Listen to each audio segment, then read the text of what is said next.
इस कार्यक्रम के पुण्यार्जक हैं स्वर्गीय लाला राम किशन दास जैन एवं स्वर्गीय श्रीमती चांदतारी जैन, हौज खास की स्मृति में सपरिवार। ओम ह्रीं अनंतकृष्णाय नमः हरिर्पामती स्वाहा नमः हरिगम निर्पामती स्वाहा। पूजा भक्ति करने लायक होने, पूजा भक्ति करने लायक होने। ओम ह्रीं अनंत सुखाय नमः हरिर्पामती स्वाहा। दरबार में दीवाने होकर नाचे मेरे दरबार में स्वाहा। बजे जरा सो जरा सो जरा सो तेरा गाना वीर बजे। ओम ह्रीं अनंत सुखाय नमः ओम ह्रीं अनंत सम्यक्ताय नमः हरिगम निर्पामती स्वाहा। कि पूज्य गुरुवर के आशीर्वाद से इसी प्रांगण में आज ही के दिन गोलापुर जैन समाज दिल्ली का गठन किया गया और सहयोग देखिए। हमें पता चला जब कि महाराज जी का चतुर्मास यहाँ फिक्स हुआ है, तो हमने कल रात को 11 साढ़े 11 बजे आपस में बात की। उन्होंने कहा महाराज जी के दर्शन करने चल रहे हैं, क्योंकि अगली इसी 20 तारीख को हमारे गोलापुर समाज के चुनाव होने जा रहे हैं। तो हम महाराज जी का आशीर्वाद लेके आए हैं। कोरोना काल में हम जितना काम कर सके अब समाज के लिए पैसे से और किसी भी तरह से जिनको मदद की जरूरत है वो काम हमने किए हैं। महाराज जी का आशीर्वाद मिलेगा तो हम एक अपने यहाँ भवन भी बनाने का सोच रहे हैं कि उसमें हम अपनी बैठकें वगैरह कर सकें। कि परम पूज्य गुरुवर आचार्य श्री से मैं विगत 20-22 वर्षों से जुड़ा हुआ हूँ। जब भी पूज्य महाराज श्री के दर्शन करने आता हूँ तो एक नई ऊर्जा और स्फूर्ति से भर जाया करता हूँ। मैं आज सामाजिक क्षेत्र में और धार्मिक क्षेत्र में अपने को आगे ला पाया, तो इसमें बहुत बड़ी देन, बहुत बड़ा आशीर्वाद आचार्य महाराज का है। जब भी मन विचलित होता है तो जरूर गुरुवर के चरणों में आ जाता हूँ और एक आशीर्वाद लेके फिर से आगे बढ़ जाता हूँ। आप सबसे यह निवेदन करता हूँ कि आपके यहाँ पूज्य महाराज श्री का, आचार्य श्री का, आचार्य संघ का चातुर्मास हो रहा है। आप दर्शन लाभ तो लेंगे ही, पर अपने आप को पूर्णतः समर्पित करके जो महाराज श्री के चरणों में जीवन जिया जा सकता है उसको आनंदित तरीके से ग्रहण करने का प्रयास करें। वर्गीय वर्ण है, अंतस्थ वर्ण है, ऊष्म वर्ण है। इन 8 वर्गों में संपूर्ण वर्णमालाओं का जिनवानी के बीच में यहाँ पर स्थापना हुई है। इसका मतलब हम दिव्य ध्वनि के उपासक है, मंत्र शास्त्र के उपासक है, ज्ञान शक्ति के उपासक है। बात आती है यहाँ पर हम आज पाठ में बैठे हैं इस वर्षा योग में पूज्य आचार्य श्री के मंगलमय चातुर्मास प्रसंग में अत्यंत उत्कृष्ट धर्म संस्कार को पाने का सौभाग्य प्राप्त करके वर्षायोग में उपस्थित है। विविध आयाम आयोजित होते हैं चतुर्मास में। मैं चतुर्मास की उस स्थापना की बात तो मैं स्थापना के समय कर लूंगा, लेकिन कल जो आचार्य पूज्यपाद की बात मैंने कही थी, उसी पूज्यपाद आचार्य ने 6 कंडीशन लगाए हैं। किस लिए कंडीशन लगाए हैं? मोक्ष पाने के लिए। संपद्यन्तां मम भव भवे यावदे तेप वर्गः, यावदे ते अपि वर्गः। वो मोक्ष मार्ग को पाना और मोक्ष को पाना हो तो 6 कंडीशन है, प्रमाण वचन लेना पड़ता है। आप रोज पढ़ते हैं, आपको पता है। पहला क्या है? शास्त्राभ्यासो। महानुभाव, कल मैंने आपको बताया था कि पूजा आप रोज करते हैं, लेकिन विधान कभी कभी क्यों करते हैं। तो बताया था कि जो आपके भाव हैं वह विशुद्ध बन जाएं, इस हेतु हम लोग पूजन के बीच में विधान को भी किया करते हैं।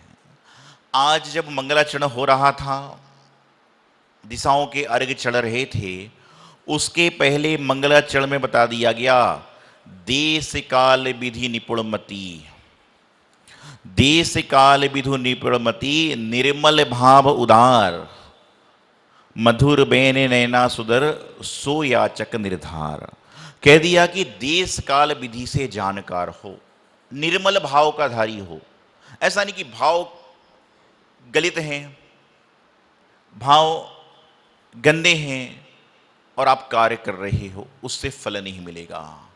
देश काल को जानने वाला हो, देश काल की व्यवस्था को जानने वाला हो कि देश में ऐसा ना हो कि यहां विधान चल रहा है और बाहर कुछ और चल रहा है, उससे भी कल्याण नहीं होगा।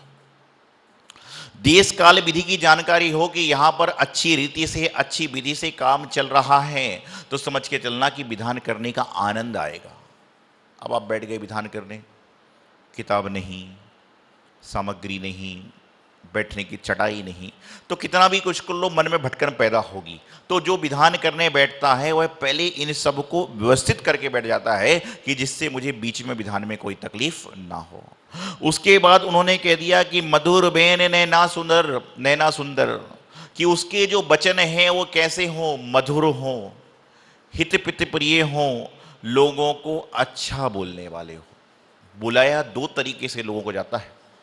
एक कहा जाता है कि भाई साहब यहां पर आइए, और क्यों बे यहां पर आओ, बात दोनों है, बात बुलाने का तरीका है। मैं हमेशा एक बात कहता हूं कि ध्यान रखिए जीवन में, चाहे दूध में शक्कर गिरे, चाहे शक्कर में दूध गिरे, मीठा तो दूध को होना ही है। उसी प्रकार से आपका व्यवहार, आपकी बोली, आपका जीवन किस तरह से सुंदर बन सकता है। आप दुनिया को प्रसन्न करना चाह रहे हो, आप सुंदर कपड़े क्यों पहनते हो बताइए मुझे। आप लोग सुंदर सुंदर कपड़े क्यों पहनते हैं? कि घर वाले प्रसन्न हो? किस लिए पहनते हैं? मेरी आवाज आ रही है अब तक? लेकिन आप लोगों की नहीं आ रही है। आप लोग सुंदर से सुंदर कपड़े पहनते हो, क्यों पहनते हो? एक व्यक्ति कहता है, बोले महाराज जी सब चीजें आपके सामने झूठ बोल नहीं सकते हैं, और सत्य बोलेंगे तो उपहास हो जाएगा। आप तो कहते बोलो, बोलें कैसे? तो मैं आपको बताना चाह रहा हूं कि जिंदगी में सुंदर से सुंदर वस्त्र व्यक्ति क्यों पहनता है कि उनको पहन कर जाए तो लोग बोले कितने सुंदर वस्त्र पहने हुए हैं, कितना अच्छा आदमी है। लेकिन मैं आपसे कहना चाहता हूं कि सुंदर से सुंदर वस्त्र आप पहनते हो दूसरों को खुश करने के लिए, उसको पहनो ना पहनो चल जाएगा, लेकिन जिनके साथ में 24 घंटे आपको रहना है उनको प्रसन्न करने का प्रयास की और करो, क्योंकि आपने यदि उनको प्रसन्न कर लिया तो सारा संसार अपने आप प्रसन्न हो जाएगा। आपने यदि उनको प्रसन्न कर लिया तो सारा संसार अपने आप प्रसन्न हो जाएगा। लेकिन आज बलिहारी है कि हम लोग जो कार्य करते हैं वह दूसरों को आनंद देने के लिए करते हैं। अरे तुम जोकर हो क्या? तुम नटी हो क्या? कि जोकर जो होता है वह नाचता है, गाता है, कुछ करता है तो लोग हंसे करते हैं, तुम दूसरों के प्रसन्न। अरे भैया, सब व्यक्ति अपने अपने आप को प्रसन्न करने का उपास करे, प्रयाय करे, उपाय करे, तो समझ के चलना कि उसके जीवन में सारा का सारा कल्याण हो ही जाए। लेकिन आज हम सभी खाना बना रहे हैं, तो जब घर में मेहमान आने वाले हुआ करते हैं उस समय स्वादिष्ट खाना बनता है। एक बार मैंने कहा कि जब कोई मेहमान आता है तो स्वादिष्ट खाना बनता है। एक महिला खड़ी हो गई, मैंने पूछा पता नहीं अब क्या बोलेगी। एक महिला खड़ी हो गई, मैंने सोचा पता नहीं क्या बोलने वाली है। बोले महाराज जी खाना बनाने का जमाना तो चला गया, आजकल तो सीधा होटल से आ जाता है, हलवाई लगा देते। ऐसा हो जाया करता है। तो मेहमानों के लिए सुंदर से सुंदर भोजन की व्यवस्थाएं कर रहे हैं, ठीक है करिए, मेहमान का स्वागत करना चाहिए, लेकिन जो घर में आपके साथ में रह रहे हैं उनको भी सुंदर सुंदर भोजन कराने का प्रयास करो। और मैं हमेशा एक बात कहता हूं कि जिस घर में एक साथ बैठकर लोग भोजन करते हैं उस घर में कभी कोई झगड़े की नौबत नहीं आती, और जिस समाज में एक साथ बैठकर लोग भजन करते हैं उस समाज में झगड़े की नौबत कभी आ ही नहीं सकती। क्यों? क्योंकि जब भोजन बैठकर एक साथ लोग करेंगे तो किसी के मन की खराबी, किसी के मन की अच्छाई, किसी मन की भलाई सब लोग एक दूसरे से शेयर करेंगे और एक दूसरे को बताएंगे। और जब समाज के अंदर बैठकर लोग भजन करेंगे तो जो मन के हैं राग द्वेष वह समाप्त हो जाएंगे। लेकिन आज वर्तमान की स्थिति बदल रही है। तो बात यहां पर चल रही थी कि मधुर बेन सुंदर नयन, कि उसके बोल मधुर हों। मैं विधान कर रहा हूं, आप जरूर आइए।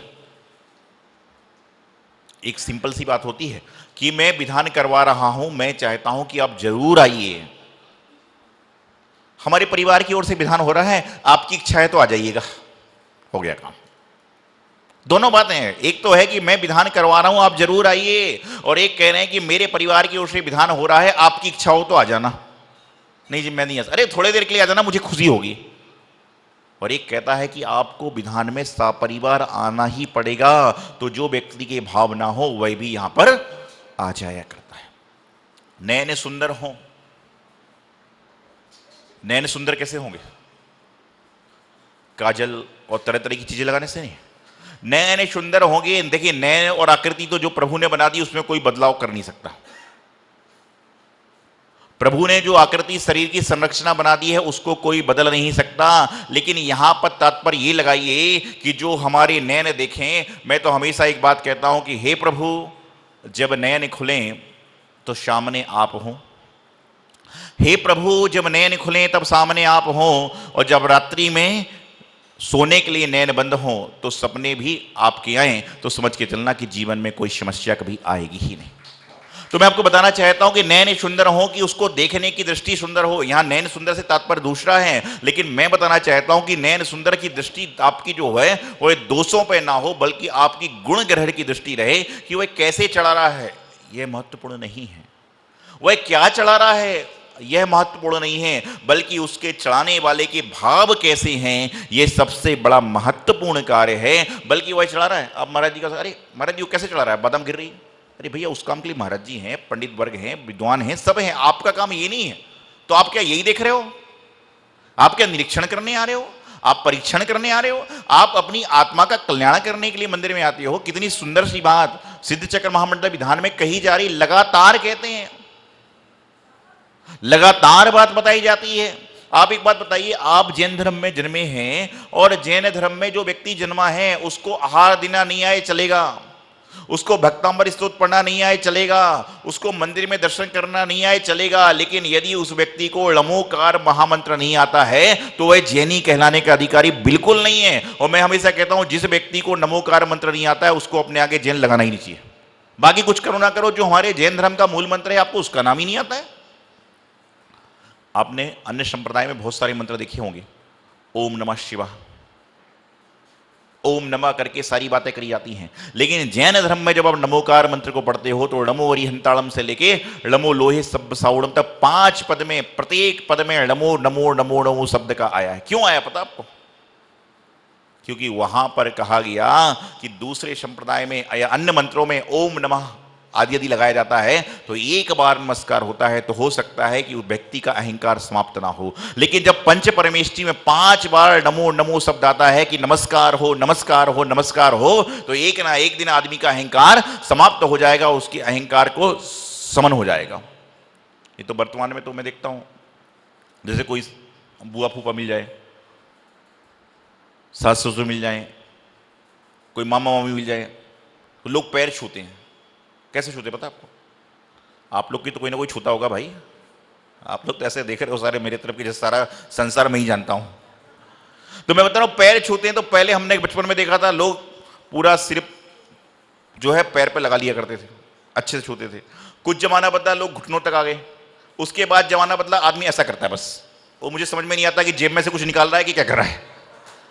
आजकल समझ में नहीं आता है मुझे कि जेब में हाथ डाल रहा है कि क्या कर रहा है, वो ऐसा करता है बस और निकाल ले आता है। तो मैं आपको समझाना चाहता हूं, बताना चाहता हूं, परिस्थिति बदल रही, व्यवस्था बदल रही है। अच्छा, और सामने वाले व्यक्ति ने यदि ऐसा नहीं किया, ऐसा भी नहीं किया फॉर्मेलिटी में, तो समझ के चलना कि उसकी तो समझ आ गई। तो जीवन में आपको बताना चाहता हूं, समझाना चाहता हूं, आप क्या कर रहे हैं, क्यों कर रहे हैं, किस लिए कर रहे हैं। यदि आप इन बातों पर ध्यान रखेंगे तो आप पाओगे कि हम जीवन का कल्याण कर रहे हैं। आप शास्त्र पढ़ते हैं, गुरुओं की वाणी सुनते हैं, आहार देते हैं, भगवान की भक्ति करते हैं, भगवान की पूजा करते, किस लिए करते हो? इसलिए कि हम आहार नहीं देंगे तो महाराज जी का आहार कैसे होगा? इसलिए कि हम भगवान की पूजा नहीं करेंगे तो पूजा कैसे होगी? इसलिए कि हम शास्त्र का स्वाध्याय नहीं करेंगे तो शास्त्र कौन पढ़ेगा? यदि इसलिए करते हो तो पढ़ना बेकार है। आप सिर्फ इसलिए पढ़ते हो, इसलिए आहार देते हो, इसलिए भगवान की आराधना करते हो कि हमारे जीवन के अशुभ कर्म नष्ट हो जाएं, हमारे जीवन में जो अशुभ प्रवृत्तियां चल रही हैं उसका समन हो जाए, हमारे जीवन में जो राग देश चल रहा है वह समाप्त हो जाए। लेकिन अभिषेक पूजा आहार जिनवाणी का स्वाध्याय करने के बाद यदि आपके जीवन में राग देश की उत्पत्ति हो रही है तो कैसा चलेगा? मंदिर नहीं आते थे जब तक 4 लोगों से राग था और 4 लोगों से देश था। और मंदिर आने के बाद 400 लोगों से देश बढ़ गया तो क्या होगा? आने का तात्पर्य क्या रहा? आने का नियोजन प्रयोजन क्या रहा? तो मैं आप सबसे यही कहना चाहता हूं कि श्री सिद्ध चक्र महामंडल विधान की आराधना, बीजाक्षर का महत्व पंडित जी साहब ने बताया, संगीतकार जी अपनी बात बता रहे हैं, साधुगण अपना अर्घ चढ़ा रहे हैं, अर्घ बता रहे हैं, और हम क्या कर रहे हैं? अर्घम निर्पामति, अर्घम निर्पामति स्वाहा, अर्घम निर्पामति। पीछे वालों को आवाज नहीं आती क्या? अर्घम निर्पामति। हाँ, ये कम से कम जीवन में जितना आपने भोजन किया है ना, उससे 25% आपने चावल भी थाली के बदल दिए होंगे अभी तक। जितना आपने भोजन जीवन में किया है उससे 20-25% उतना ही आपने चावल की थालियां पलट चुके होंगे। स्वाहा स्वाहा स्वाहा। एक बार महाराष्ट्र में औरंगाबाद में मेरा चतुर्मास चल रहा था 2006 में। वहाँ पर परंपराएं दूसरी हैं, व्यवस्थाएं दूसरी हैं। तो नैवेद्य में सुंदर सुंदर से मिष्टान रखे थे और विधान चल रहा था। और वहाँ पर 2 टाइम विधान होता है। वैसे नियम से तो 2 सत्र में विधान हुआ करता है, सुबह पूजा पाठ पक्षाल हो जाए और बाद में होता है। लेकिन यहाँ तो ये मामला है कि महाराज जी 20-20 मैच चलता है, 20-20 राइफ से विधान कराओ कि 10 बजे ऑफिस और 11 बजे सब शाम हो जाए।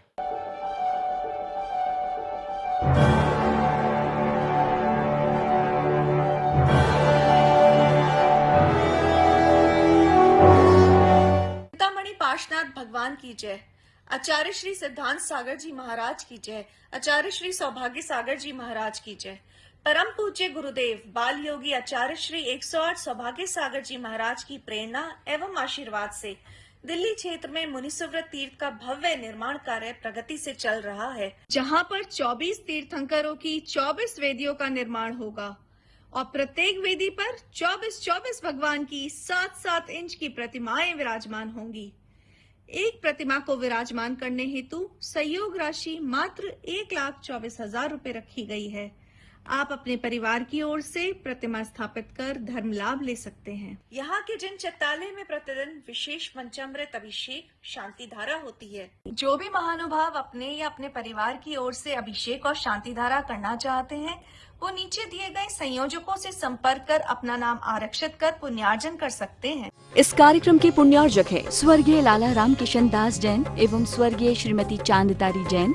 हौज खास की स्मृति में सपरिवार।